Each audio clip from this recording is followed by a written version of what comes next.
近年 ADHD 呢一種專注力不足及過度活躍症有越嚟越多關注，好似喺呢一個相關嘅公開活動就吸引咗唔少嘅市民入場參與。想創造一個有 ADHD 嘅受干擾嘅環境，咁樣咧就俾玩遊戲嘅人咧，佢可以去體驗一下，究竟如果係一個有 ADHD 嘅人，佢哋要喺日常生活或者係要做一啲任務啊嘅時候咧，究竟會有遇到啲咩嘅困難咯？注意力不足、過度活躍同衝動係 ADHD 最主要嘅三大症狀。透過遊戲大概可以感受到患者嘅生活障礙。至於要了解呢一個疾病嘅病理機制，就可以由分析大腦結構同腦化學物質異常出發。咁我哋可以用解剖學去講啦。咁我第一個就係我哋嘅腦前端啦。咁呢個腦前端，我哋英文叫 frontal lobe。咁佢可能咧嘅功能咧係比較低嘅，咁所以咧佢喺專注力啦，甚至有時佢情緒管理啊、衝動啊都比較差嘅。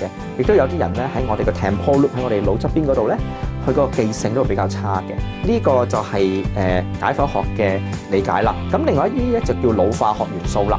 咁腦化學元素咧，我哋譬如話有一種叫 dopamine， 中文叫 dopa-on 咧，佢可能比較低嘅。另外一種腦化學元素咧叫 noradrenaline 咧，佢嗰個水平亦都可能比較低嘅。何教授嘅團隊根據解剖學嘅病理機制，研發咗用紅外線腦掃描評估 ADHD 嘅方法。至於要確診 ADHD 嘅話，現時主要仍然係靠精神科專科醫生根據臨床問診同 DSM-5 量表做評估。Amanda 霍彩玲20幾年前因為睇到宣傳片，懷疑自己患有 ADHD， 佢先主動去了解相關資訊，經過一輪評估，最後確診。因為有次偶然機會啦，響呢一個火車上邊見到一段嘅廣告啦，即係職安見到廣告就話啊，你會唔會成日唔見嘢啊，唔記得嘢啊，啲嘢好混亂啊，冇乜時間上嘅概念啊，覺得咦點解咁似我嘅前半生嘅？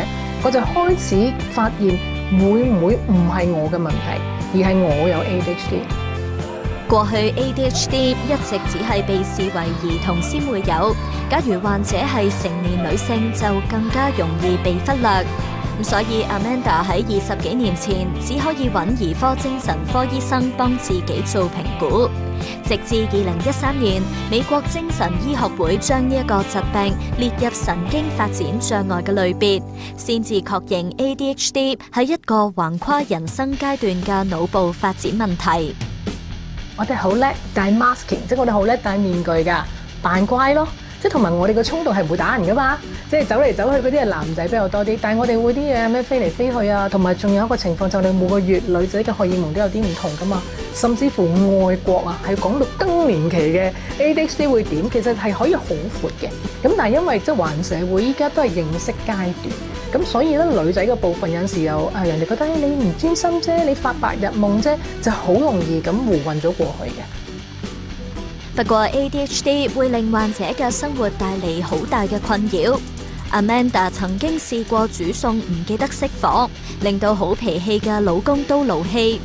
而之前嘅保險經紀工作，由於需要處理文件，亦都令佢非常煎熬，甚至因此而出現抑鬱嘅症狀。有統計，大約30%ADHD 人士都會有包括抑鬱、焦慮等共病。同埋我明明對咗好多次都可以睇唔到嘅，咁呢個問題就好大問題㗎啦嘛。咁所以一路累積個工作壓力啦，同埋係幸好我冇出大件事，但我個心理壓力同埋我係要比一般人咧花3倍、4倍嘅精神去做好一張 form。咁你諗下個幾攰啊嗰樣嘢。咁所以呢一個係個當時裏邊咧唔知啊嘛，但係依家就發現原來我人生裏邊用咗好多時間做一啲人哋覺得好似好簡單嘅嘢。但係就真係唔好意思，嗰樣嘢對於我嚟講好辛苦。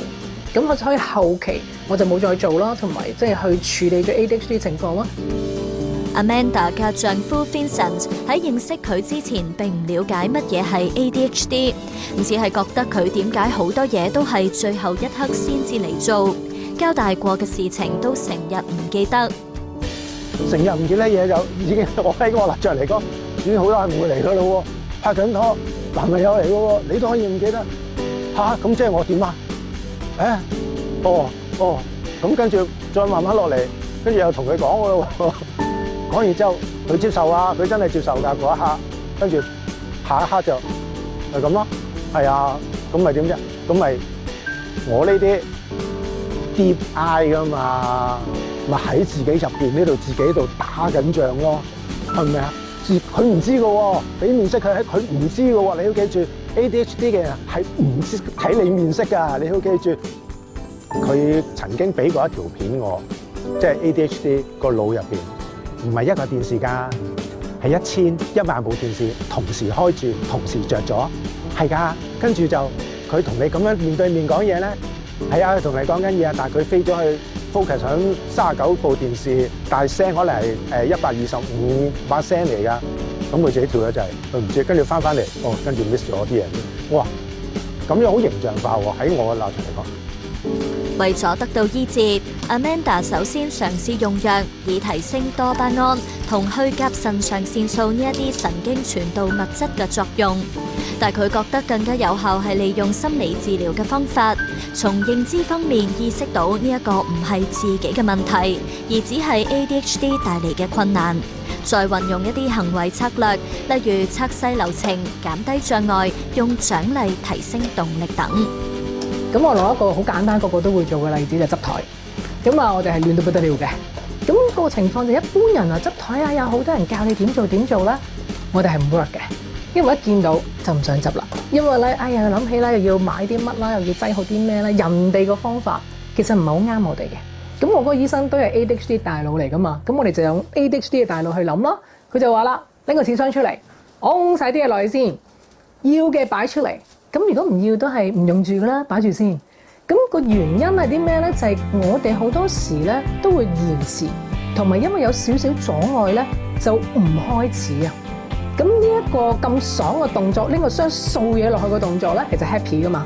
我哋就跨咗第一步先，咁好過你零啊嘛。咁變咗咧就咁樣擺落嚟，我肯做喎。要更好咁同 ADHD 共存 ，Amanda 亦都透過規劃時間、靜觀、調整飲食等嘅方式，全方位管理自己，逐步建立屬於自己嘅一套生活節奏。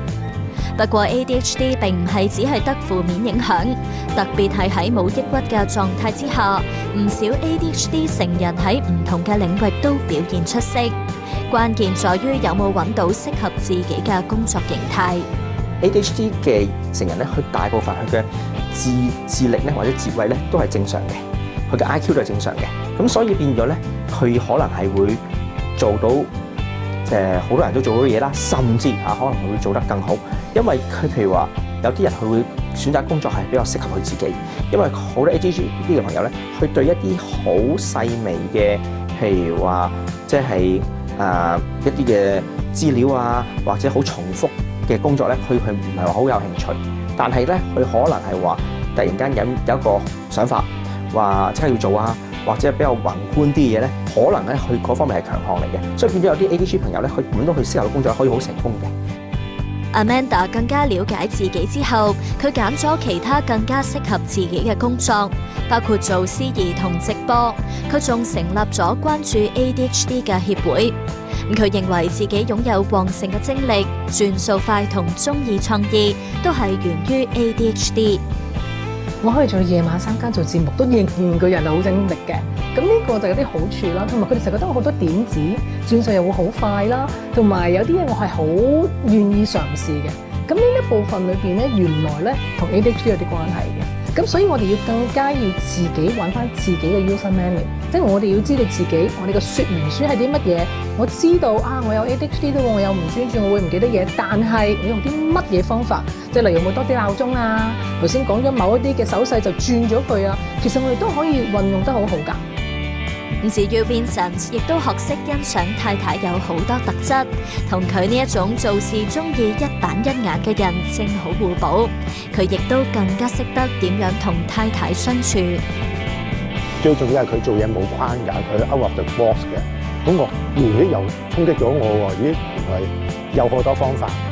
ADHD 嘅患者家屬，佢哋唔係冇用㗎，佢哋有用㗎。你要發掘佢哋嘅好處先得㗎。即係，但都係嗰句，佢有佢嘅生活，你唔好要佢 copy 你嘅生活，呢個一定唔得嘅。